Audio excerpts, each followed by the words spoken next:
కలిగిన మా ప్రభువా, సర్వాధికారివైన మా దేవ, ఆది మధ్యాంతరహితుడా, నిన్న నేడు నిరంతరము ఏకరీతిగా ఉన్నటువంటి మా ప్రభువా, మమ్మల్ని అమితంగా మిక్కిలిగా ప్రేమిస్తున్నటువంటి వాడా, ప్రతిరోజు వాత్సల్యతను చూపిస్తూ మమ్మల్ని ఉద్ధరిస్తున్నటువంటి దేవా, మీకు స్తోత్రాలు నాయన, మీకు వందనాలు. ఈ మధ్యాహ్న వేళ యవన బిడ్డలంగా మమ్మల్ని అందరినీ మీరు జ్ఞాపకం చేసుకున్నందుకు మీకు స్తోత్రాలు ప్రభువా. మీ మందిరంలో మీ భాగాన్ని మీరు ఈ రోజు మాకు అనుగ్రహించినారు, అందును బట్టి మీకు స్తోత్రములు. మీ వాక్యం చేత మమ్మల్ని తృప్తిపరిచినందుకు మీకు వందనాలు. జీవన మా ప్రభువా, యవనస్తుల కూడికలో కంబైన్డ్ యూత్ మీటింగ్ లో మరలా ఒకసారి నాయన మీ వైపు ఆశగా చూస్తున్నాం తండ్రి. నాయన ప్రార్థించి నిరీక్షించిన మేరకు ఈ దినాన్ని మీరు మాకు అనుగ్రహించినారు. ఈ దినాన్న ప్రభువా మరి దైవజనుడు ఉండవలసింది, అయినప్పటికీ మీ కృపలో ఆయన మీరు నడిపించినందుకు మీకు స్తోత్రములు. మీ పరిచర్య ఆగదు ప్రభువా. గొప్ప దేవ, మీ నా మహిమార్థమై ఈరోజు మీరు మీ దాసునితో పిల్లలతో మీరు మాట్లాడవలసిందిగా వేడుకుంటున్నాం నాయన. యవన బిడ్డల్లో వారి జీవితంలో మీరు ఏం ఆశిస్తున్నారో నాయన వాటిని పొందుకునేలాగున ఈరోజు వాక్యంలో నుంచి మీరు మాట్లాడండి ప్రభువా. ఆశ కలిగిన ప్రాణాన్ని తృప్తిపరిచే దేవునివి నాయన, యవన బిడ్డల సమర్పణను గుర్తిరిగినటువంటి ప్రభువి, దేవుని మందిరావరణలో నాయన మీ గురించి నేర్చుకోవాలని, తమ జీవితాలు కట్టుకోవాలని ఆశపడి బిడ్డలు నాయన ఓపికతో మీ పాద సన్నిధిలో కూర్చొని ఉంటుండగా అయ్యా మీరే నాయన మరి మాట్లాడండి ప్రభువా. వారికి వినుటకు శక్తి కలిగిన కొలది ఆయన బోధించినని వాక్యంలో మేము చూస్తుంటున్నాం. అవును ప్రభువా, మేమైతే ఆశగా ఉన్నాం మీ మాటలు వినాలని, మీ స్వరం వినాలని. నాయన మీ కనికరము చొప్పున, మీ దయ చొప్పున నాయన మీ నీతిని వెల్లడిపరచండి ప్రభువా. మీ నీతి వెల్లడవుతే మాకు వెలుగు కలుగుతుంది. గొప్ప దేవ కనికరం ఉంచండి. సమయాన్ని మీ స్వాధీనం చేస్తూ ఈ మా మనవులు యేసుక్రీస్తు ప్రభు వారి శ్రేష్టమైన పరిశుద్ధమైన నామం పేరిట ఆరాధించి వేడుకుంటున్నాం మా తండ్రి, ఆమేన్. Praise the lord. బాగున్నారమ్మా అందరూ? After long gap, almost 3 years gap combined youth meeting లో మీతో కలిసి దేవుని వాక్యాన్ని పరిశోధించడానికి ప్రభు ఇచ్చిన అద్భుతమైన అవకాశంగా నేను భావిస్తున్నాను. నేను ప్రసాదాన్ని ఇంతకుముందు చెప్తున్నప్పుడు ఒక వాక్యం గుర్తొచ్చింది నాకు. మందిరంలో పనిచేసే దాని గురించి బైబిల్ గ్రంథంలో ఏముందని అంటే, నీవు పోవు పాతాళ లోకములో ఏం లేదంట, ఏం లేదమ్మా, నీవు పోవు పాతాళ లోకములో పని అయినను జ్ఞానమైనను ఉపాయమైనను లేదు. కాబట్టి చేయుటకు నీ ముందుకు వచ్చిన ఏ పనైనా సరే శక్తి వంచన లేకుండా చేయమని వాక్యం చెప్తా ఉంది. మందిరంలో పని చేస్తే దాని బ్లెస్సింగ్స్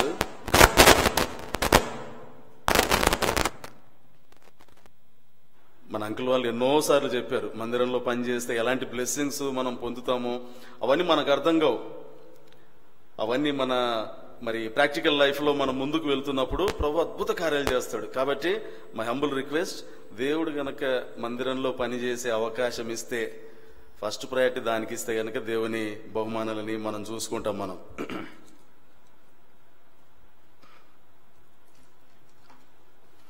ఈరోజు యాక్చువల్గా అంకులే మాట్లాడాలి. ఈరోజు మనకు సేవ చేయడానికి వచ్చిన అంకులే, మరి కొన్ని కారణాల చేత అంకులు వెళ్ళిపోయారు. కాబట్టి దేవుడు మనతో ఏం మాట్లాడిన విన్నాడో జాగ్రత్తగా లేఖనపు వెలుగుల్లోనే మనము ధ్యానం చేయడానికి ప్రయత్నం చేద్దాం.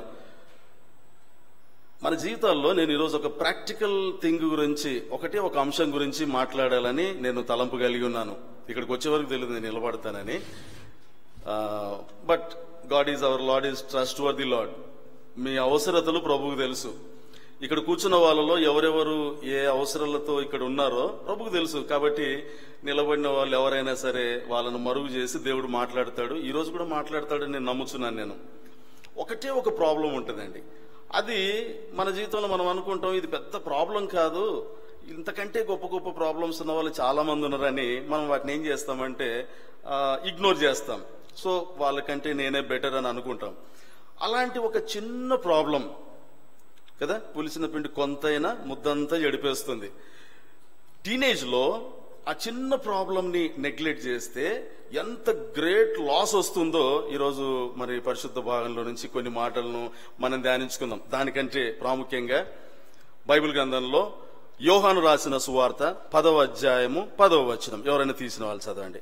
యోహాను రాసిన సువార్త 10వ అధ్యాయము 10వ వచనం ఏముంటుంది అక్కడ? చదవడం ఎవరైనా? మధ్య భాగం చదవండి, మధ్యలో నుంచి చదవండి. గొర్రెలకు జీవము కలుగుటకును అది సమృద్ధిగా కలుగుటకును నేను వచ్చి తినని మీతో నిశ్చయముగా చెప్పుచున్నాడు. ఎందుకు వచ్చాడంటే దేవుడు గొర్రెలకు జీవం కలగడానికి, అది కూడా ఎలాంటి జీవం అంట, సమృద్ధి అయిన జీవం కలగడానికి ఆయన వచ్చాడంటే ఈ లోకంలో. టీనేజర్స్ గా దేవుడు మన నుంచి కోరుకుంటున్న విషయం ఏంటంటే ప్రతిరోజు ఆయనను ఆశ్రయించాల, ప్రతి క్షణము ఆయనను ఆశ్రయించాల. ఎంత ప్రమాదకరమైన పరిస్థితి అంటే దేవుడి లోకానికి వచ్చిందే మీ టీనేజ్ ని, మరి ఈ ఫ్లెష్ లో ఉండేటువంటి వాటిని, ఈ శరీర సంబంధమైన ఇబ్బందులన్నింటినీ ఓవర్కమ్ చేయడానికి ప్రభు వచ్చాడు. గొర్రెలకు జీవం కలగడానికి, సమృద్ధి అయిన జీవం కలగడానికి ఆయన ఈ లోకానికి వచ్చాడంట. హోషేయ గ్రంథంలో కూడా ఒక మాట అంటాడు. ఏమంటాడంటే, ఓ మరణమా నీ విజయం ఎక్కడ, ఓ మరణమా నీ ముళ్ళు ఎక్కడ. ఇదే మాటని కొరింథీయులకు రాసిన పత్రిక 15వ అధ్యాయంలో 55, 56 వచనాలు కూడా ఏమంటాడు, ఓ మరణమా నీ విజయం ఎక్కడ. అంటే దీని మీనింగ్ ఏంటి? ఎన్నోసార్లు విన్నాం మనం ఇలాంటి ప్రసంగాలు. దీని మీనింగ్ ఏమిటంటే ప్రతి విశ్వాసి అపవాదితో లేదా ఈ శరీరంతో ఒక మాట చెప్పగలగాలి మన టీనేజ్ లో ప్రతిరోజు. ఓ మరణమా నీ ముళ్ళెక్కడ. ఓ టీనేజ్ అని పెట్టుకోండి, అక్కడ మరణమా అనే ప్లేస్ లో మీ టీనేజ్ అని పెట్టుకోండి, లేదా సాటర్న్ అని పెట్టుకోండి. ప్రతిరోజు ఎలాంటి ఛాలెంజ్ చేయాలంటే, లాస్ట్ వీక్ అంతా నన్ను ఈ శరీరంలో నన్ను ముంచేయాలని నువ్వు ట్రై చేసావు, దేవుడి నుంచి నన్ను దూరం తీసుకెళ్లాలని ట్రై చేసావు నువ్వు, నా టీనేజ్ లో నేను ఏదైతే విడిచిపెట్టానో వాటిని తిరిగి నా దగ్గరికి తీసుకొచ్చి నన్ను పడగొట్టాలని ట్రై చేసావు. కాబట్టి దేవుడు నాకు సమృద్ధి అనే జీవాన్ని ఇచ్చాడు. ఆ జీవాన్ని నేను ఆశ్రయించినప్పుడు ఐ కుడ్ ఓవర్కమ్ యూ. నీ విజయం ఎక్కడ, నీ ముళ్ళెక్కడ అని ప్రతి ఒక్కరూ చెప్పగలగాలన్నదే దేవుని యొక్క ఉద్దేశం. ఇలాంటి మీటింగ్స్ కూడా మనం ఆర్గనైజ్ చేసుకుంటున్నది కూడా దానికోసమే. నేను బాంబేకి వెళ్ళాను. ఎప్పుడు లాస్ట్ వీక్ ఇయర్ ఎండింగ్ మినిస్ట్రీలో బాంబేకి వెళ్ళాను నేను. ఒక్క నిమిషం అండి, మైక్ సెట్టింగ్ చేద్దాం, ఒక్క నిమిషం.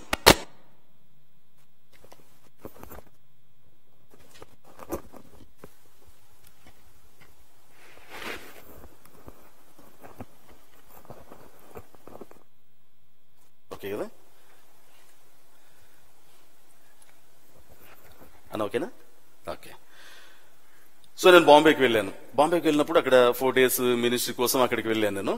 అక్కడికి వెళ్ళినప్పుడు ఆల్ బాంబే యూత్ రిట్రీట్ అని వాళ్ళు మరి వాచ్ నెట్ సర్వీస్ కంటే ముందు ఆర్గనైజ్ చేసుకున్నారు. అక్కడ గాడ్ సర్వెంట్ ఇచ్చిన ఇన్స్ట్రక్షన్స్ ఏంటో తెలుసండి బ్రదర్? 1/2 గంట లేదా 20 నిమిషాలు మాత్రమే మాట్లాడు అన్నారు. అదేంటన్నా 1/2 గంట ఎందుకన్నా? ఈ Bombay all Bombay youth retreat అని పెట్టుకున్నాం కదా, ఇంతమంది వచ్చి ఉంటారు, 1/2 గంటలో ఏం చెప్పమంటారు అన్న అంటే, ఆ అన్న మాట ఏంటో తెలుసండి? అక్కడ ఉన్న యూత్ క్వశ్చన్ చేస్తారంట. ఏం క్వశ్చన్ చేస్తారు? మార్నింగ్ ఆరాధన వర్తమానంలో చెప్పారు, బలవర్తమానంలో చెప్పారు, తర్వాత మెయిన్ మెసేజ్లు కూడా చెప్పారు, మళ్ళీ ఇప్పుడు యూత్ మీటింగ్ పెట్టారు. ఏం చెప్తారు బ్రదర్? వేరేది ఏమైనా చెప్తారా మీరు? ఇంత అవసరం లేదు, 1 word is enough. ఒక అప్లికేషన్ తీసుకోవడానికి ఒక ప్రసంగం చాలు అని వాళ్ళు ఎంత రెబల్ గా తయారంటే అంత రెబల్ గా తయారయ్యారు. అఫ్ కోర్స్ అది ఒక ఇంటర్ డినామినేషనల్ అసెంబ్లీ. ఎందుకు ఈ మాట చెప్తున్నానంటే టీనేజ్ అంత ప్రమాదకరమైంది. సమృద్ధి అయిన జీవాన్ని ఇవ్వడానికే ఆయన ఈ లోకానికి వచ్చాడు. మీ టీనేజ్ ని మనం ఓవర్కమ్ చేయాలంటే లోకస్తులలాగా మనం పడిపోకుండా దేవుడు ఏ ఉద్దేశము చేతైతే నిన్ను పిలుచుకున్నాడో ఆ ఉద్దేశంలో నువ్వు కడవరకు నిలబడాలంటే ఈ సమృద్ధి అయిన జీవం దగ్గరికి నువ్వు రావాల్సిందే. There is no other go for us. నువ్వు ఈ జీవం దగ్గరికి రావాల్సిందే. దేవుని సన్నిధానంలో దేవుడు ఏమేమి ఇన్స్ట్రక్షన్స్ ఇస్తున్నాడో వాటిని తీసుకోవాల్సిందే, అప్లై చేసుకోవాల్సిందే. లేకపోతే ఎంత ప్రమాదం అంటే అంత ప్రమాదకరమైన పరిస్థితి. ఈరోజు ఒక వ్యక్తి యొక్క లైఫ్ ని మనం మెడిటేట్ చేయడానికి ప్రయత్నం చేద్దాం. స్మాల్ మిస్టేక్, ఆయన దృష్టిలో అది మిస్టేక్ అని కూడా తెలియదు. ఆయన దృష్టిలో అది దేవుడు మెచ్చనటువంటి ఒక క్వాలిటీ, ఒక భయంకరమైన పాపము అనే విషయం కూడా ఆయనకు తెలియదు.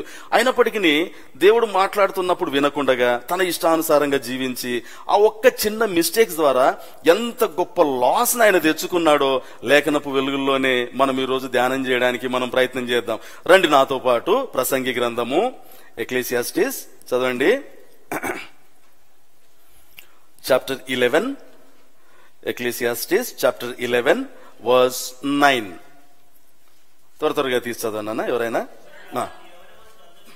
యవనుడా నీ యవనమందు సంతోషపడుము,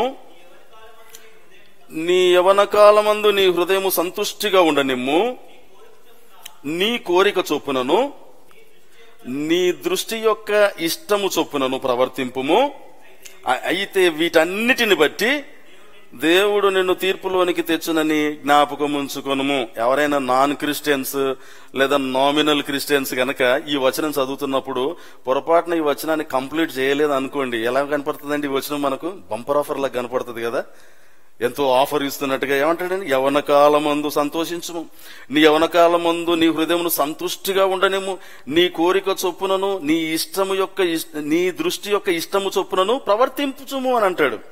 టీనేజ్ లో ఒకసారి ఎవరిని పర్సనల్ గా మాట్లాడడం కాదు కానీ ఎవరంతలకు వాళ్ళ అప్లికేషన్ తీసుకుందాం. ఇంట్లో కూడా పేరెంట్స్ మనకి ఎన్నో ఇన్స్ట్రక్షన్స్ ఇస్తా ఉంటారు. ఇలా ఉండకూడదు నాన్న, ఇలాంటి డ్రెస్సింగ్స్ వేసుకోకూడదు, మన బిహేవియర్ ఇలా ఉండకూడదు, మందిరంలో ఉన్నప్పుడు ఇలా ఉండాలా, నీ హెయిర్ స్టైల్ ఇలా ఉండాలా, నీ డ్రెస్ కోడ్ ఇలా ఉండాలా, నువ్వు మందిరంలో కూర్చున్నప్పుడు ఈ రకంగా ఆరాధించాలి, ఇవన్నీ చెప్తుంటే వాళ్ళు ఏం చేస్తారంటే కౌంటర్స్ వేస్తారు మనకు. వాళ్ళంటే ఎవరండి? ఎవరు వాళ్ళంటే? ఎవరో కాదు, మనమే. తల్లిదండ్రులకు కౌంటర్స్ వేస్తూ ఉంటాం. ఎందుకు? ఫలానా వాళ్ళు అలా ఉన్నారు కదా, ఆ అక్క అలా ఉంది కదా, అక్క బాగానే ఆరాధన చేస్తుంది కదా, ఆ అన్న ఇలా ఉన్నాడు కదా, ఎన్నో కంపారిజన్స్ మనం చేసుకుంటూ ఉంటాం. మన ఇష్టం వచ్చినట్టుగా చేసుకుంటూ ఉంటాం. దేవుడు ఎంత స్పష్టంగా మాట్లాడుతున్నాడు చూడండి. యవనుడా, నీ యవనమందు సంతోషపడుము. నీకు రాంగ్ అనిపించదు ఇది. ఏ కార్యక్రమాలు యవన దశలో మనం చేస్తున్నామో, ఏ అలవాట్ల చేత మనము బందీలు అయిపోతుంటున్నామో. ఎడ్వర్డ్ థర్డ్ అని ఒక ఆయన ఉన్నాడు, తెలుసా మీకు? Edward third.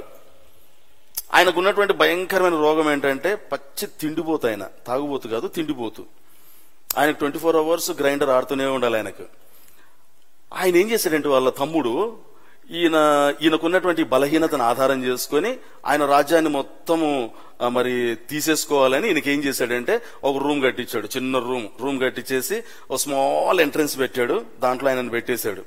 ఆయనను పెట్టేసి ప్రతి క్షణం, ఒక్క క్షణం కూడా గ్యాప్ లేకుండా ఆయన బలహీనతలు, ఆయనకి ఏమేమైతే ఆహార పదార్థాలు ఇష్టమో వాటన్నిటిని సప్లై చేయడం మొదలు పెట్టాడు.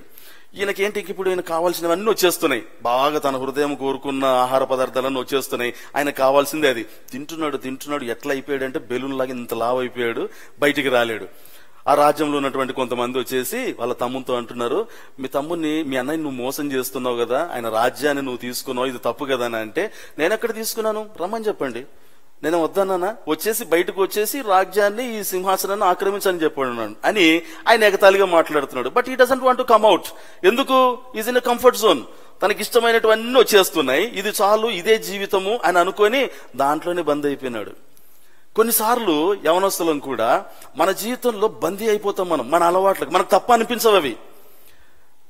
మనం ఏం చేస్తున్నామో అది ఎక్కడికి లీడ్ చేస్తుందో, దానివల్ల నీ స్పిరిచువల్ లైఫ్ కి ఎంత డ్యామేజ్ వస్తుందో కొన్నిసార్లు మనం గ్రహించాం. అందుచేతని దేవుడు అంటున్నాడు, నువ్వేం చేసినా కూడా నీ హృదయము చొప్పున సంతుష్టిగా ఉండు, నీ కోరిక చొప్పున సమస్తము చేయి. కానీ ఏమంటాడు లాస్ట్ లో? ఏమంటాడు? అయితే వీటన్నిటిని బట్టి దేవుడు నిన్ను తీర్పులోనికి తెచ్చునని జ్ఞాపకము చేసుకో. అందుకే ఈ మీటింగ్స్, ఇలాంటి మీటింగ్స్ అన్ని మన సహవాసంలో ఎందుకు ఇన్ని మీటింగ్స్ పెడతారంటే, దేవుని యొక్క నీతిని మనం నేర్చుకొని ఈ యాత్రా జీవితంలో ప్రాముఖ్యమైనది ఏంటనేది గుర్తుపట్టి దానికోసం ఆ గురిని, ఆ గోల్ని పెట్టుకొని దాని వైపు వెళ్ళడానికే. చాలాసార్లు ఈ గురి ఉండదు. ఈ లోకం యొక్క అట్రాక్షన్స్ వీటన్నిటిని చూసి something is there beyond this church, something is there, ఇంకేదో ఉంది.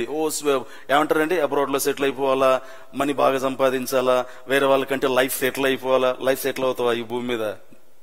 ఏమో సెటిల్ అవుతారా భూమి మీద? It's a temporary life.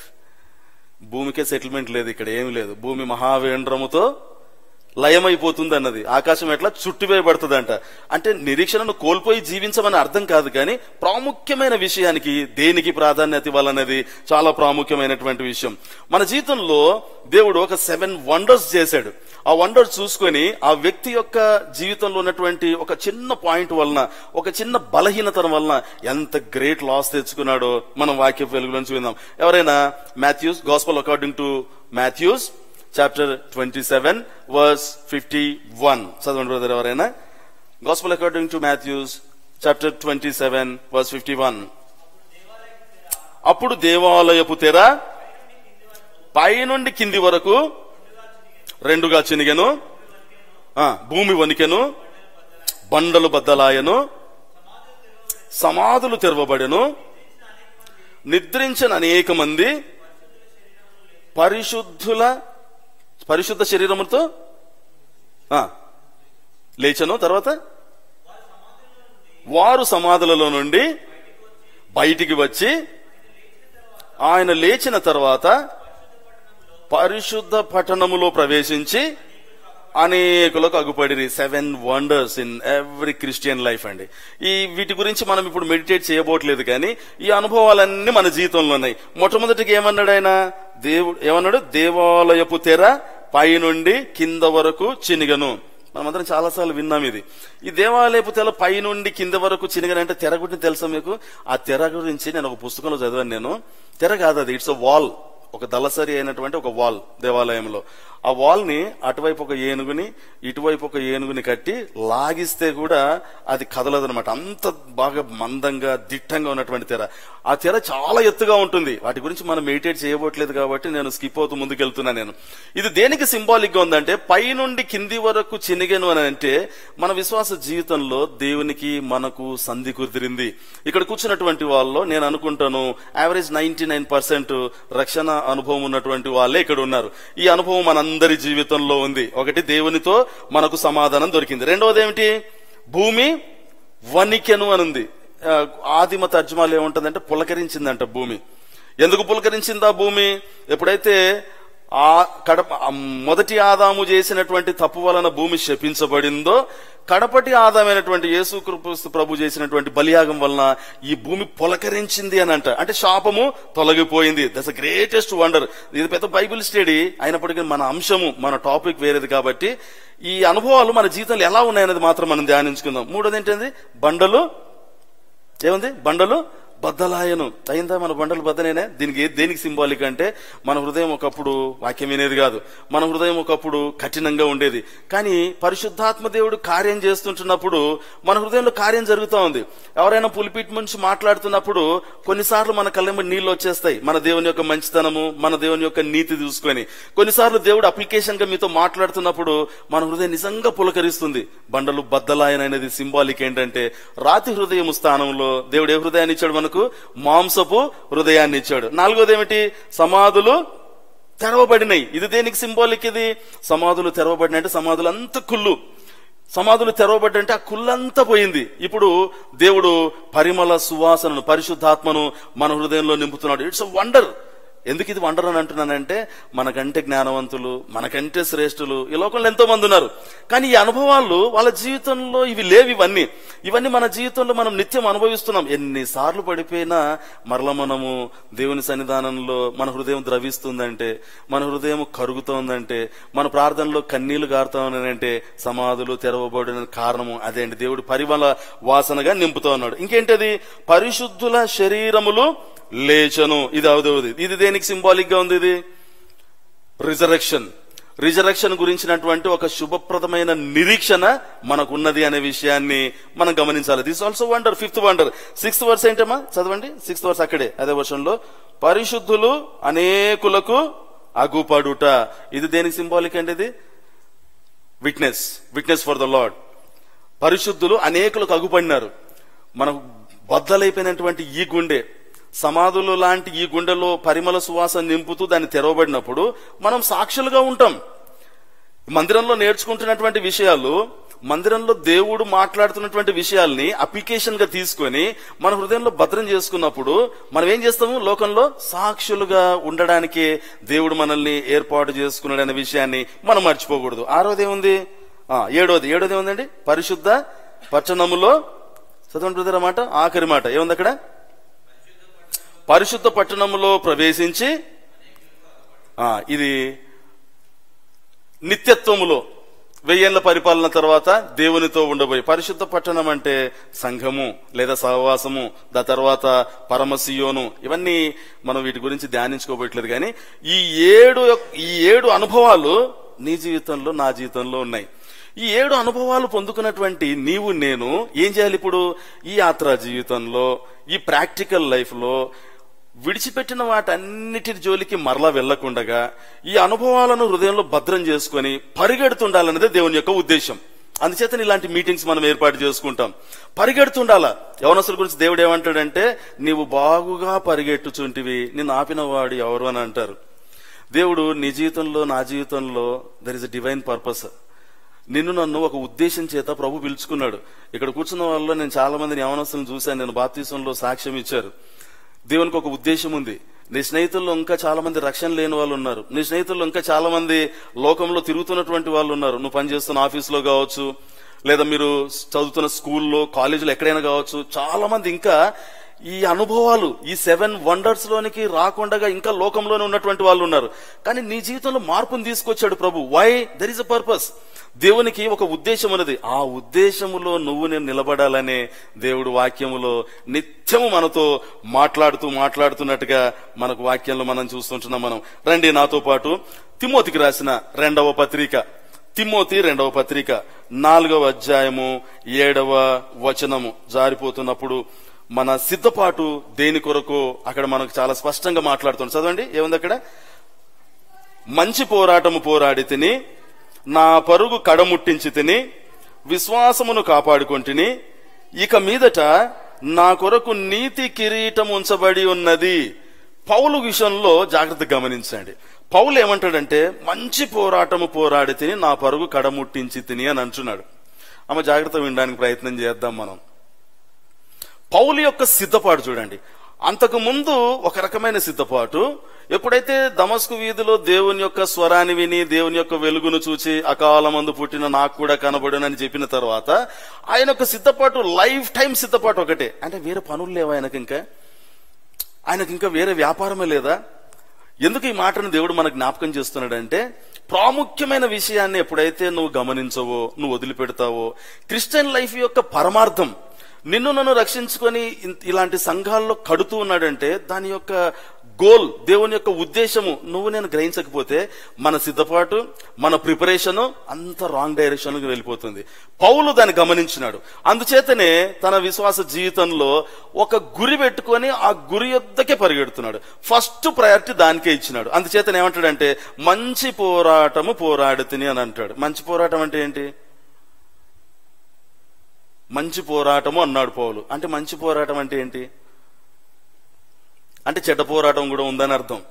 అంతే కదా, మీనింగ్ అంతే కదా. రాజుగారి పెద్ద భార్య మంచిదంటే అర్థం ఏంటి? చిన్న భార్య ఉంది, ఆమె మంచిది కాదు అని క్లియర్ గా మనకు అర్థమైపోతుంది. పౌలు మంచి పోరాటము పోరాడితేనంటే దాని మీనింగ్ ఏంటంటే, ఇన్ని రోజులు నేను పోరాడిన పోరాటము కరెక్ట్ కాదు. ఒకడు గాలిని పట్టుకుంటున్నట్లుగా నా ఇష్టం వచ్చిన తిరిగితే నేను, దేవుడు ఇప్పుడు నా మనోనేత్రాన్ని వెలిగించాడు. ఒక గురి ఉంది, ఒక నిర్దేశం ఉంది, కాబట్టి నేను దానికోసం పోరాడతాను. మంచి పోరాటము పోరాడి తిని, నా పరుగును కడముట్టించి తిని అని అంటాడు. ఈ పోరాటం ఏంటో తెలుసునండి. ఈ పోరాటము చదవండి, మత్తయి రాసిన సువార్త. జాగ్రత్తగా గమనించాలి. మత్తయి రాసిన సువార్త 7వ అధ్యాయము 14వ వచనము. 7వ అధ్యాయము 14వ వచనము. ఇరుకు ద్వారమున ప్రవేశించుడి, నాశనమునకు పోవు ద్వారము వెడల్పును, ఆ దారి విశాలమునై ఉన్నది. ఈ మాటలన్నీ వింటున్నప్పుడు మనం ఏమనుకుంటామంటే, ఇది పెద్దవాళ్ళ సబ్జెక్ట్ అన్న, ఇది మరి టీనేజ్ కి తగిన సబ్జెక్టులు మీరు ఎంచుకుంటే బాగుంటుంది అని అనుకోవచ్చు. మీరు మీ కెరీర్ గురించి సబ్జెక్టులు ఎంచుకోవచ్చు. టీనేజ్ లో మీకు వస్తున్న సమస్యల గురించి సబ్జెక్టులు ఎంచుకోవచ్చు. మీకు బాగా అట్రాక్టివ్గా ఉండేవి, మిమ్మల్ని నవ్వించేవి, లేదా మిమ్మల్ని బాగా ఎంటర్టైన్ చేసే సబ్జెక్టులు ఎన్నో ఉన్నాయి ఎంచుకోవాలంటే. కానీ ప్రాముఖ్యమైనది ఒకటే. ఆ ప్రాముఖ్యమైన దాన్ని విడిచిపెట్టేసి ఇంకా ఏ సబ్జెక్ట్ ఎంచుకొని ఆ ప్రసంగాల్ని బాగా చెప్పేసి బాగా చెప్పాడు, అది ఇంపార్టెంట్ కాదు. అది ప్రాముఖ్యమైనది ఒకటే, మంచి పోరాటము. ఆ పోరాటం ఏంటి అనేది నీ టీనేజ్ లో కనుక నువ్వు తెలుసుకోకపోతే నీ గురి రాంగ్ డైరెక్షన్ లోకి వెళ్ళిపోయే ప్రమాదం ఉంది. ఏమంటాడు అక్కడ? జీవమునకు పోవు ద్వారము ఇరుకు. ఆ ఇరుకులోనికి ప్రవేశించాలని ఎప్పుడు ప్రవేశించాలి? అది టీనేజ్ లోనే ప్రవేశించాలి.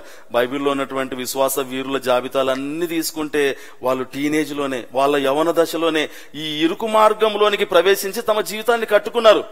అన్న, ఇప్పుడు ఇంత పెద్ద పెద్ద మాటలు మాకు అర్థమవుతాయా అనొచ్చు కొంతమంది పిల్లలు, ఇక్కడ చిన్న పిల్లలు. దావీదు మహారాజు గురించి ఒక వండర్ఫుల్ వాక్యం ఒకటి ఉందంటే రండి. కీర్తనల గ్రంథము 22:9 అనుకుంటాను. చదవండి ఒకసారి. కీర్తనలు 22:9. చదవ, అది బ్రదర్ చదవండి. నీవే కదా, నేను నా తల్లి యొద్ద స్తన్యపానము చేయుచుండగా నీవే కదా నాకు నమ్మిక పుట్టించితివి. ఎప్పటి నుంచి కాన్సన్ట్రేషన్ చేస్తున్నాడు దావీదు మహారాజు దేవుని మాటల్ని? టీనేజ్ పిల్లలు చాలా మంది అనుకుంటారు ఈ రకంగా మాట్లాడి, ఇప్పుడు నేను వాక్యం చెప్తున్నప్పుడు కూడా ఇక్కడ కూర్చున్న వాళ్ళలో ఎంతమంది ఈ వాక్యాన్ని ఈ రకంగా చెప్తే బాగుండేదన్నా, ఈ వాక్యాన్ని ఇట్లా కూడా చెప్పొచ్చు అని ఎంతో మంది అనుకుంటుంటాం. వాస్తవానికి నిలబడిన వాళ్ళకంటే కూర్చున్న వాళ్ళకి జ్ఞానం ఎక్కువైపోయింది ఈ కాలంలో, ఎందుకంటే సోర్సెస్ ఎక్కువైపోయినాయి, వాక్యాలు విస్తరించబడుతున్నాయి, అప్లికేషన్ తీసుకునే వాళ్ళు చాలా తక్కువైపోయినారు. దావీదు మహారాజు శ్రేష్టమైన మార్గాన్ని తన సృష్టికర్తను ఎప్పటి నుంచి తెలుసుకున్నాడంటే, తల్లి గర్భములో ఉన్నప్పటి నుంచి మాత్రమే కాదు, స్తన్యపానము చేస్తున్నప్పటి నుంచి నమ్మిక పుట్టించింది నీవే కదా అని అంటున్నాడు. అంటే చిన్నప్పటి నుంచి, టీనేజ్ లేదుల నుంచి ఈ దేవుని మాటలు నువ్వు వింటూ వింటూ వాటిని అవపాసన పోస్తూ అప్లికేషన్స్ గా తీసుకోకపోతే వెరీ డేంజర్. అపవాది కార్యాలు చేసేవాడిగా వాడు ఉంటున్నట్టుగా మనం చూడగలం. రండి, ఒక వ్యక్తిలో ఉన్నటువంటి ఒక చిన్న మైనస్ పాయింట్ ఏంటో మనం చూసుకొని మనం ఈ కూడికను ముగించుకుందాం. ఒక చిన్న పాయింట్ ఎట్లా అతని యొక్క విశ్వాస జీవితాన్ని మరి విచ్ఛిన్నము చేసింది అనే విషయాన్ని మనం చూసుకుందాం. ఫస్ట్ శామ్యూయల్ చదవండి, 10th chapter, 1 Samuel chapter 10 verse 6.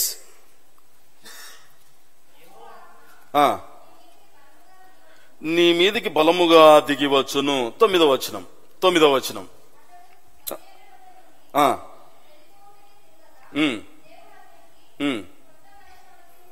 12th verse. అక్కడే నన్ను అదే చాప్టర్లోనే.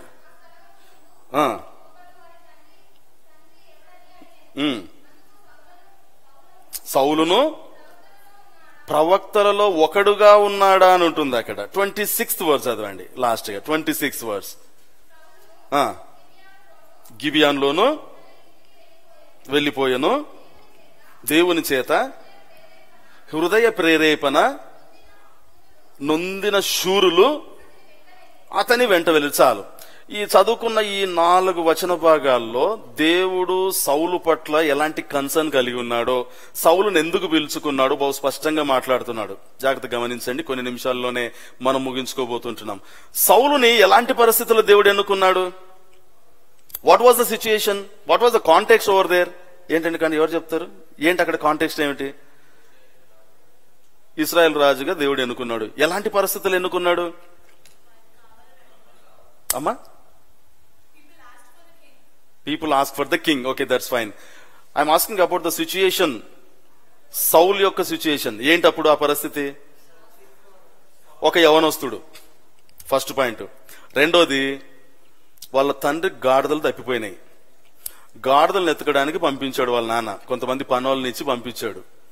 గాడిదలను వెతకడానికి వెళుతున్నటువంటి వాడు ఇంటికి తిరిగి వస్తున్నప్పుడు ఆయన పొజిషన్ ఏంటి? ఇప్పుడు యెహోవా స్వాస్థ్యముగా ఎంచబడుతున్న ఇశ్రాయేలుకు మొట్టమొదటి రాజుగా ఎన్నిక చేయబడినాడు. కీషు అంటే సౌలు యొక్క తండ్రి. కీషు యొక్క తల్లిదండ్రులు గాని ఏనాడు సౌలు గురించి ప్రార్థన చేయలేదు. ఏమని? నువ్వు ఇశ్రాయేలుకు మొట్టమొదటి రాజును అనుగ్రహిస్తే నా కుమారుని జ్ఞాపకం పెట్టుకొని మనం ప్రార్థన చేయలేదు. గాడిదలు వెతకడానికి వెళ్ళినప్పుడు సౌలు కూడా ఏనాడు ప్రార్థన చేయలేదు, ప్రభువా నేను గాడిదలను వెతకడానికి వెళుతున్నా, నీ ప్రవక్తను పంపించు, నీ చిత్తమైతే నన్ను నీ జనాంగానికి రాజుగా చేసుకొని ప్రార్థన చేశాడా? చేయలేదు. ఏంటి దీంట్లో పాయింట్? స్పిరిచువల్ అప్లికేషన్ ఏంటంటే, అయాచితముగా వచ్చిన ఆశీర్వాదము. సౌలు తల్లిదండ్రులు గాని ఏనాడు ప్రార్థన చేయలేదు. దేవుడు సౌలును తానే ఎన్నిక చేసుకున్నాడు. దేవుడు నిన్ను నీ టీనేజ్ లో తానే నిన్ను ఎన్నిక చేసుకున్నాడు. సౌలు విషయంలో 6వ వచనంలో యెహోవా ఆత్మ అతని మీదకి బలముగా దిగి వచ్చునందున అని చూస్తాం మనం. 9వ వచనంలో కూడా బలముగా దిగి వచ్చింది. బలముగా ఆత్మ దిగి వచ్చినప్పుడు అతను ఏం చేశాడు?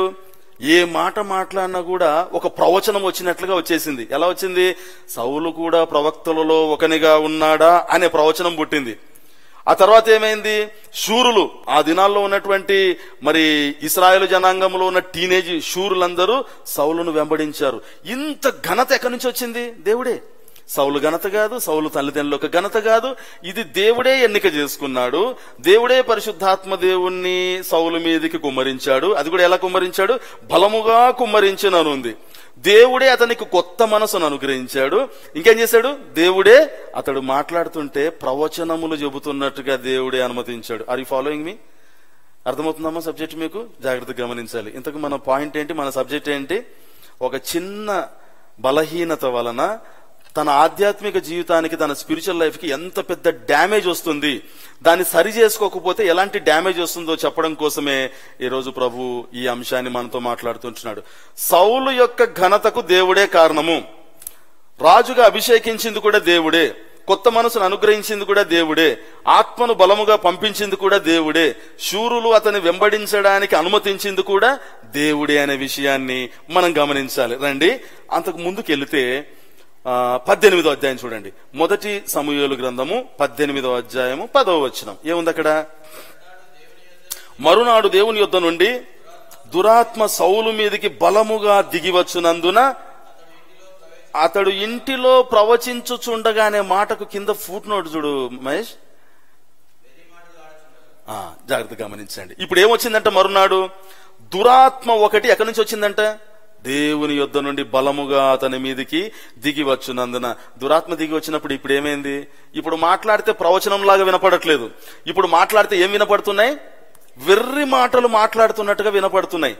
దేవునితో సంబంధం లేకపోతే, దేవునితో నీకు పర్సనల్ ఇంటిమసీ లేకపోతే నువ్వు ఏం మాట్లాడినా కూడా వెర్రి మాట్లాడినా వినపడతాయి.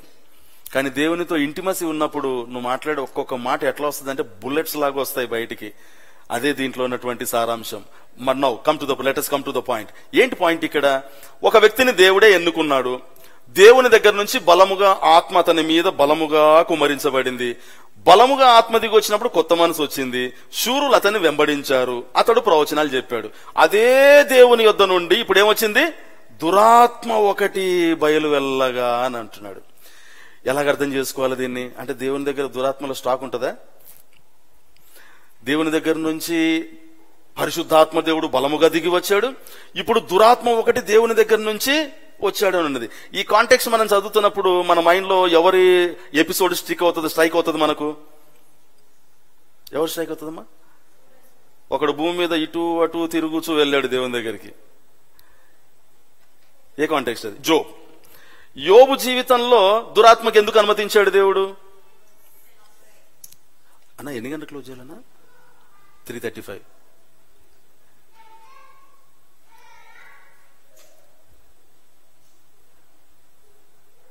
టైం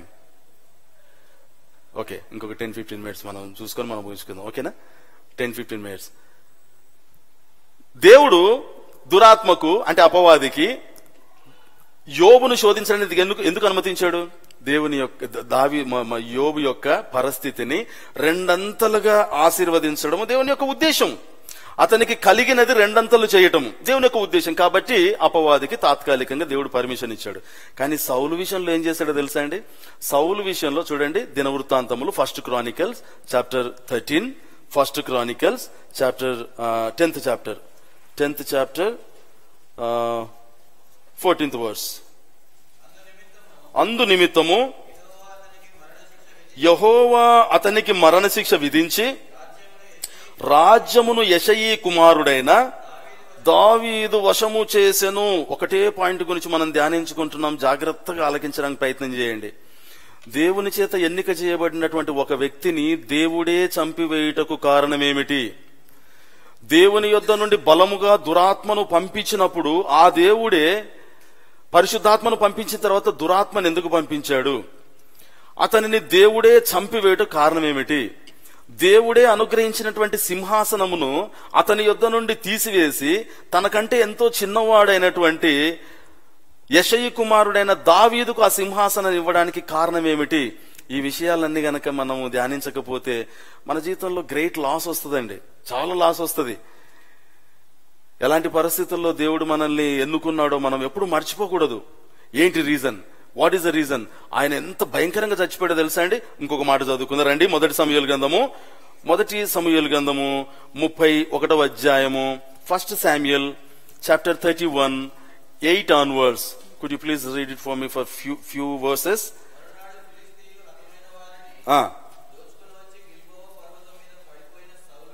గిల్బోవ పర్వతం మీద పడిపోయిన సౌలును అతని ముగ్గురు కుమారులను కనుగొని అతని తలను ఛేదించి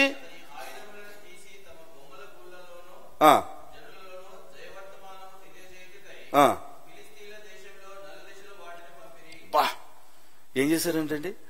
ఏ వ్యక్తినైతే దేవుడు ఎన్నిక చేసుకున్నాడో ఆ వ్యక్తి యొక్క తలను బిహెడెడ్ చేసేసి కట్ చేసేసి గిల్బోవా అనే ఒక పర్వతం మీద తీసుకుపోయి వాళ్ళ గుడిలో దాన్ని పెట్టి వాళ్ళ దేవతలు వాళ్ళకు విక్టరీ ఇచ్చారని చెప్పి ఆ తలను వాళ్ళ దేశం అంతా ఊరేగించారంట. ఎందుకు ఇంత భయంకరమైన చావు అనుమతించాడు దేవుడు? సౌలును ఎన్నిక చేసుకుంది దేవుడే కదా. ఈ కారణాలు గనక మనం గమనించకపోతే నీ జీవితంలో నా జీవితంలో కూడా ఇలాంటి పరిస్థితి వస్తుందని నేను చెప్పడం లేదు, కానీ గ్రేట్ లాస్, స్పిరిచువల్ లాస్ వస్తుంది. సౌలు జీవితంలో ఇంత భయంకరమైన పరిస్థితికి దేవుడు అనుమతించడానికి వాట్ ఈస్ ద రీజన్, ఏంటి కారణం అనే విషయాన్ని గమనించినట్లయితే ఎన్నో ఉన్నాయి. ఒకటే ఒకటి ధ్యానించుకుందాం. సౌలుకు ఉన్నటువంటి భయంకరమైన ప్రాబ్లం ఏంటంటే ఐడెంటిటీ క్రైసిస్. ఏంటండి సౌలుకు ఉన్నటువంటి ప్రాబ్లం?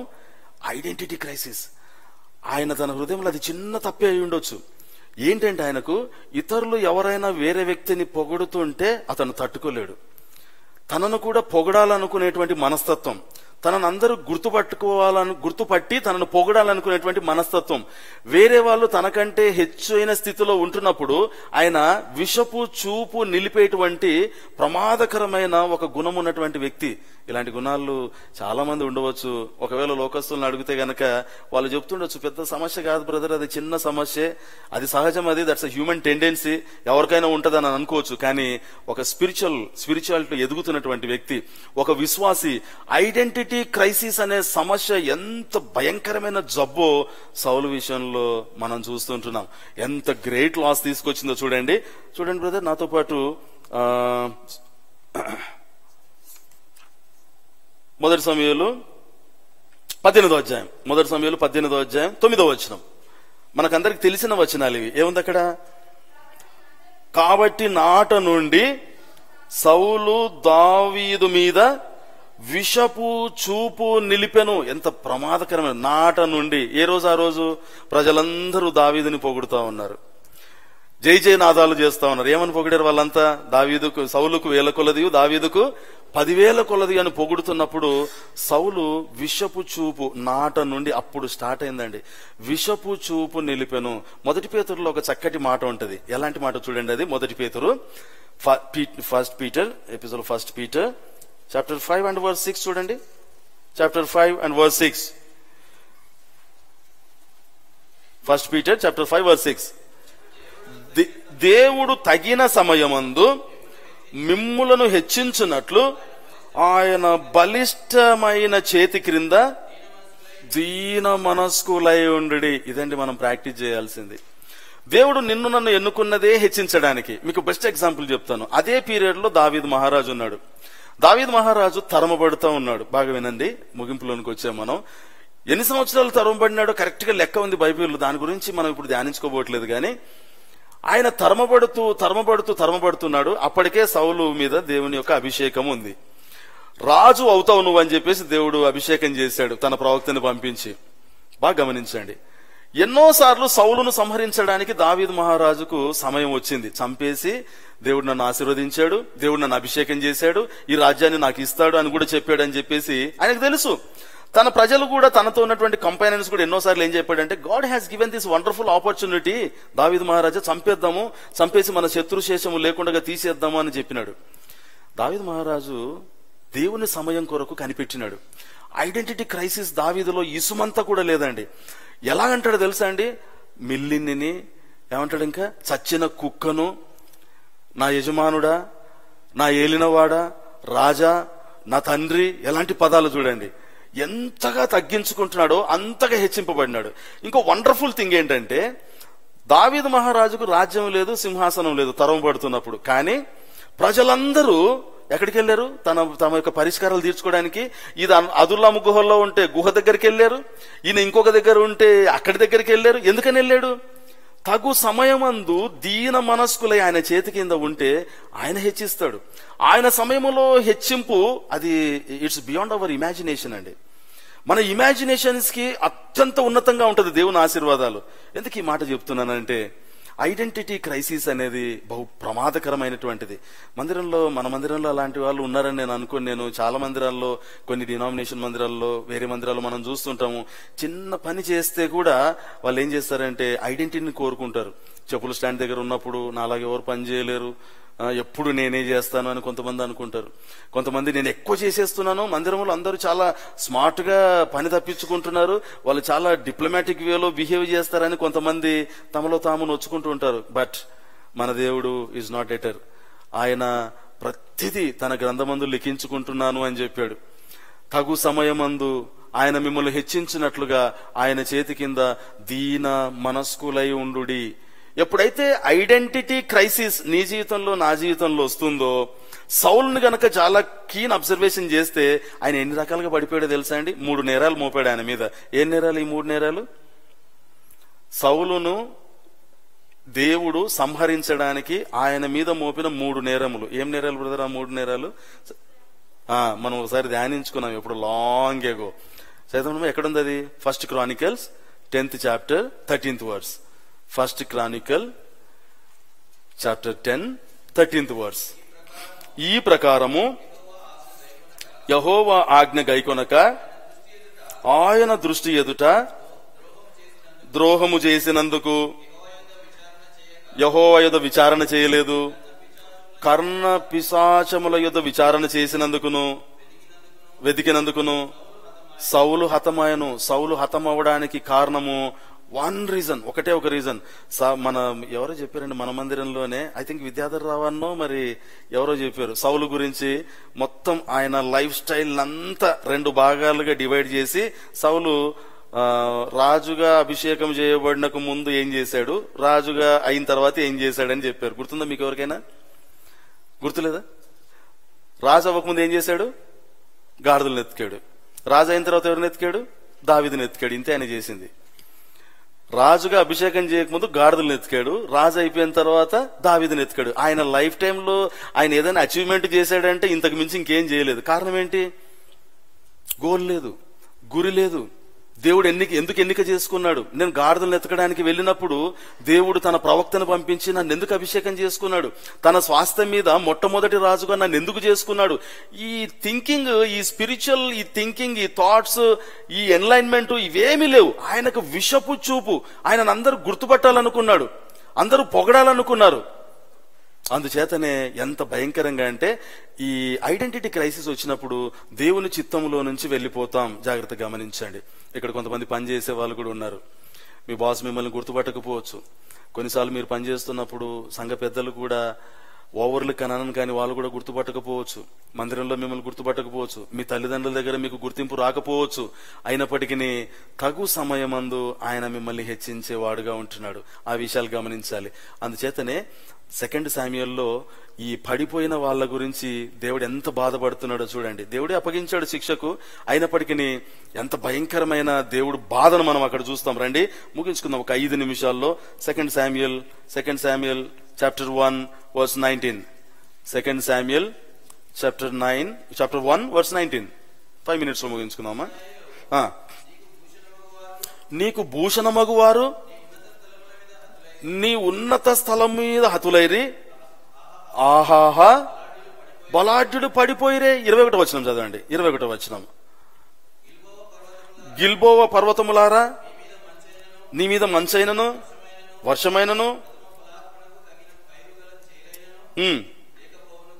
లేకపోవునుగాక, బలాఢ్యుల డాళ్ళు అవమానముగా పారవేయబడెను. 25. యుద్ధరంగమందు బలాఢ్యులు పడి ఉన్నారు. 27. అయ్యయ్యో బలాఢ్యులు పడిపోయిరి, యుద్ధ సన్నద్ధులు నశించిపోయిరి. మాట చూడండి.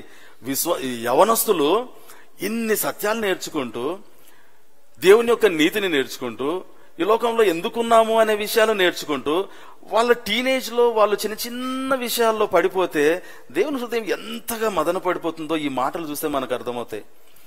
ఇది లామెంటేషన్స్. ఇది ఎవరు రాశారు? దావీదు మహారాజు రాశాడు. ఎందుకు రాశాడు? యూదా వారికి అభ్యాసము కలగవలనని దావీదు మహారాజు ఇది రాశాడని ఆ బిగినింగ్ వర్స్ లో మనం చదువుతాం. నీకు నాకు అభ్యాసం కలగాలనే దేవుడు ఇది రాస్తుంటున్నాడు. రక్షింపబడినాం, బాప్తిసంలో సాక్ష్యం ఇచ్చాం, ఇంత మంచి చక్కటి క్రమశిక్షణలో మనం పెంచబడుతున్నాం. కానీ ప్రాక్టికల్ లైఫ్ లో చిన్న చిన్న విషయాల్లో, పెద్ద పెద్ద విషయాలు కూడా కాదండి, పెద్ద పెద్ద విషయాలు సైతాన్ మన దగ్గర తీసుకురాడు, చిన్న చిన్న విషయాల్లోనే మనం పడిపోతున్నాం. దేవుడు ఆహాహా బలాఢ్యులు పడిపోయేరే, బలాఢ్యులు పడిపోయేరే అని ఆయన హృదయంలో నొచ్చుకుంటున్నాడు, బాధపడుతుంటున్నాడు ప్రభు.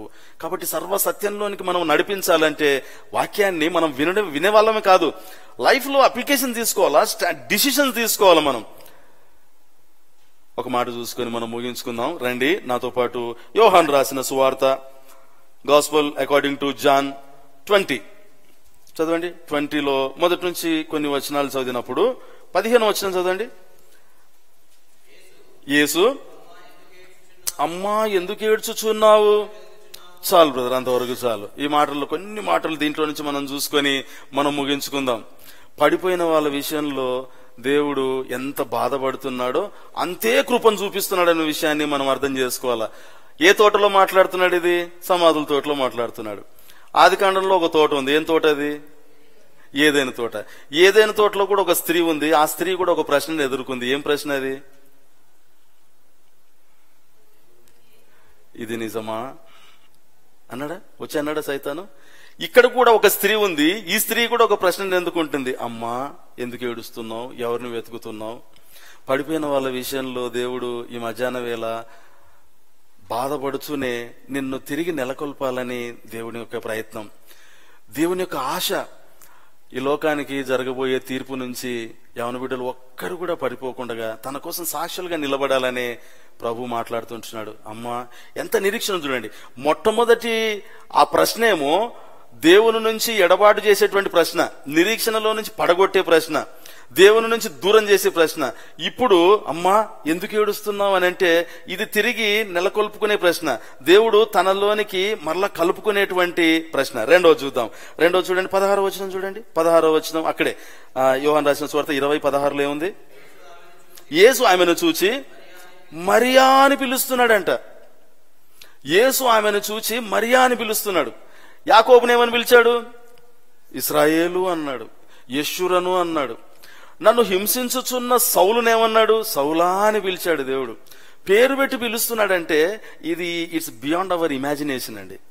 ఇన్ని బిలియన్ కోట్ల ప్రజానికంలో ఈ నోస్ పర్సనల్లీ మనల్ని గురించి ఆయన వ్యక్తిగతంగా మన నెరుగున ఆయన పేరు పెట్టి పిలుస్తున్నాడు. నిన్ను పేరు పెట్టి పిలిచిన దేవుడు ఈరోజు నీ విశ్వాస జీవితంలో నువ్వు స్టాండర్డ్ గా నిలబడాలని ప్రభువు కోరుకుంటున్నాడు. ఈ స్థానిక సంఘంలో నీ గురించి ఒక ప్రణాళిక ఉంది దేవునికి. ఈ చుట్టుముట్టు ప్రాంతంలో దేవునికి నీ గురించి ఒక ప్రణాళిక ఉంది. నీ కుటుంబంలో దేవునికి ఒక ప్రణాళిక ఉంది. అది ఎప్పుడు నెరవేర్చబడుతుంది? దేవుని యొక్క ప్రణాళికను అర్థం చేసుకున్నప్పుడు, చిన్న చిన్న విషయాల్ని అధిగమించినప్పుడు నీకు అది అర్థమవుతుంది. మూడవది రండి, 17వ వచనం చూడండి. 17వ వచనం చూడండి. ఎక్కిపోలేదు, నన్ను ముట్టుకొనవద్దు, అయితే నా సహోదరుల యొద్దకు వెళ్ళి నా తండ్రియు మీ తండ్రియు, నా దేవుడును మీ దేవుడును. ఏంటి దీంట్లో? ఏంటి మనం ఏం నేర్చుకోవాలి దీంట్లో? నా సహోదరుల దగ్గరికి వెళ్ళుము అని అంటున్నాడు. ఎంతకాలం మనం ఇట్లాగే ఉంటాం? ఇంకా మనల్ని ఎన్నుకున్నదే దేవుడు తన పిల్లల దగ్గరికి పంపించాలని. మీ ఇంట్లో ఇంకా రక్షణ లేని వాళ్ళు ఉంటారు, మందిరంలో రక్షణ లేని వారు చాలా మంది ఉన్నారు, నువ్వు పనిచేస్తున్న ప్లేస్ లో నీ స్నేహితుల్లో ఎంతో మంది ఉన్నారు. నిన్ను వాళ్ళ దగ్గరికి పంపించి నిన్ను ఒక విట్నెస్ గా చూపించి నిన్ను సాక్షిగా నిలబెట్టి వారిని కూడా తన వైపు ఆకర్షించుకోవాలనే ప్రభు నిన్ను ఎన్నిక చేసుకున్నాడు. కానీ ఎన్ని రోజులు మనం ఇంకా కడుక్కుంటూనే ఉంటాం. యంగ్స్టర్స్ మీటింగ్ లో నేను ఒకసారి చిన్న ఎగ్జాంపుల్ చెప్పాను. నేను ఇక్కడ సిస్టర్స్ కూడా ఉన్నారు కాబట్టి let me tell once again, just 2 minutes. ఒక సేవకుడు అంట యవనస్తుల్ని, టీనేజర్స్ అందరిని పిలుచుకొని ఒక చిన్న పరీక్ష పెట్టాడంట. ఏం పరీక్ష అంటే అది గుంత తవ్వాడు. గుంత తవ్వేసి దాన్ని నిండా మట్టి బురద చేశాడు. అంతా గుర్తుందో మీకు? మీకు చెప్పాను నేను ఒకసారి. మట్టి తవ్వేసి పక్కన ఒక చిన్న దారి, మనుషులు నడుచుకొని కష్టంగా వెళ్ళాలి. ఆ చిన్న దారిలో అన్ని ముళ్ళ పొదలు పెట్టేశాడు. ముళ్ళ పొదలు పెట్టి అటువైపు ఏం చేశాడంటే బకెట్ నిండా నీళ్లు పెట్టి బకెట్లో ఒక మగ్గు పెట్టాడు. ఈ సేవకుడు అందరినీ పిలిచేసి అటువైపు వెళ్ళండి, ఈ బురదలో నుంచి వెళ్ళినా కూడా మీకు కడుక్కోవడానికి నీళ్లు ఉన్నాయి అక్కడ, ఈ పక్క నుంచి జాగ్రత్తగా వెళితే ముళ్ళు ఉంటాయి, ఆయన వెళ్ళండి అని చెప్తే 99.9% ఆఫ్ కాంగ్రిగేషన్ ఎట్లా వెళ్ళారో తెలుసా అండి? బురదలో దొల్లుకుంటూ వెళ్ళిపోయారంట. దొల్లుకుంటూ వెళ్ళిపోయి బట్టలన్నీ మల్లం చేసుకుని వెళ్ళిపోయారు. కారణం ఏంటి? నీళ్లు ఉన్నాయి కదా, కడుక్కోవచ్చు కదా అనే ఉద్దేశం. 0.01% మాత్రమే ఇరుకుదారైనా ముళ్ళదారైనా మెల్లగా జాగ్రత్తగా ముళ్ళు తగలకుండా నెమ్మదిగా అక్కడికి వెళ్ళి ఆ నీటి అవసరం లేకుండా అక్కడికి వెళ్ళారంట. ప్రభువు యవనస్తుల జీవితంలో అదే కోరుకుంటున్నాడు. ప్రభువు దేవుడు కృప చూపించడానికి సంసిద్ధుడు. సౌలు విషయంలో కూడా ఆఖరి వరకు కృప చూపించాడు. సౌలు రక్షణ ఎక్కడికి పోలేదండి. సౌలు దేహానికి శిక్ష విధించబడింది. ఎందుకు చేస్తానంటే ఏ అమాలేకులనైతే దేవుడు చంపమన్నాడో వాళ్ళని చంపనందుకు దేవుడు ఏం చేశాడంటే అదే అమాలేకుని చేతిలో సౌలు యొక్క మరణాన్ని రాసి పెట్టాడు. ప్రభు సూసైడ్ చేసుకోవాలనుకున్నాడు, కానీ గాడ్ డిడ్ నాట్ అలౌడ్. కత్తి మీద పడినాడు, చావలేదు. ఆ తర్వాత అమాలేకుడు వచ్చి చంపేసినట్టుగా మనం చూడగలం. నీ రక్షణ పదిలమే, నీ రక్షణ ఎక్కడికి పోదు. Salvation cannot be last until unless నువ్వు నీ కన్విక్షన్ లో నుంచి బయటకు వస్తే తప్ప. ఈ దేవుడు దేవుడు కాదు, నా రక్షణ కాదు, ఈ రక్తంలో రక్షణ లేదు అని నీ కన్విక్షన్నే నువ్వు తప్పుపడితే తప్ప నీ రక్షణ ఎక్కడికి పోదు. కానీ దేవుడు ఒక గ్రేట్ లాస్, నేను ఏ ఉద్దేశము చేతైతే ఎన్నుకున్నాడో ఆ ఉద్దేశం నుంచి నువ్వు పక్కకు వచ్చినప్పుడు దేవుని పర్పస్ నెరవేర్చబడదు. ప్రేమైన యవనస్తులారా, ఆలోచన చేద్దాం. అమ్మా అని పేరు పెట్టి పిలుస్తున్నాడు నేను. నీ మీద దేవునికి ఒక ఉద్దేశం ఉన్నది. ఆ ఉద్దేశంలో నెరవేర్చబడాలంటే స్మాల్ మిస్టేక్, చిన్న చిన్న మిస్టేక్స్ ని ఓవర్కమ్ అయిపోయి దేవుని ప్రణాళికలు అద్భుతంగా వాడబడాలని ప్రభు నీతో మాట్లాడుతుంటాడు. తీర్మానంతో ఇక్కడి నుంచి వెళ్దాం. మోకరించండి, ప్రార్థన చేసుకుందాం.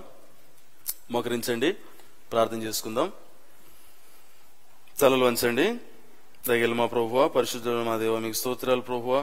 ఈ మధ్యాహ్న వేళ దేవా మీ మెల్లనైన స్వరాన్ని మీరు మాకు వినిపించినందుకు మీకు వందనాలు ప్రభువా. చిన్న చిన్న మిస్టేక్స్ అని మేము అనుకుంటాం, కానీ అది మా ఆధ్యాత్మిక జీవితాల్లో ఎంత గొప్ప నాయన మరి లాస్ని తీసుకొస్తుందో సౌలు జీవితంలో మీరు మాట్లాడుతూ వచ్చినారు. అవును ప్రభువా, సౌలు జీవితం పట్ల మీకున్న ఉన్నతమైన ఉద్దేశాన్ని, సౌలు యొక్క సరిచేసుకోలేనటువంటి మనస్తత్వాన్ని బట్టి అతను శరీరంలో సంపూర్ణమైన నాశనానికి వెళ్లిపోయినాడు. ప్రభువా గొప్ప దేవ, దావీదు మహారాజు అయితే నాయన తగు సమయమందు నాయన మీరు హెచ్చించినట్లుగా బలిష్టమైన మీ చేతి కింద దీన మనస్కుడే ఉన్నాడు. అందుచేతనే దావీదు మహారాజు సమస్తమును సంపాదించుకున్నాడు. కనికరంగల మా తండ్రి, అమ్మా అని పేరు పెట్టి పిలుస్తున్నావు. ఎందుకు ఏడుస్తున్నావు అని పేరు పెట్టి పిలుస్తున్నావు. ఆహాహా బలాఢ్యులు పడిపోయిరే అని నీవు చాటుగా కన్నీళ్లు విడిచే దేవునిగా ఉంటున్నావు.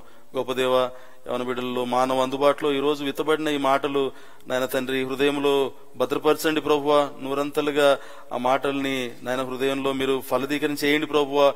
నిజ జీవితంలో వాటిని అన్వయించుకొని మీకు తగినట్లుగా నాయన మరి ఉండులాగున, సాక్షులుగా ఉండలాగున కృపను అనుగ్రహించండి. దీవించి ఆశీర్వదించండి ప్రభువా.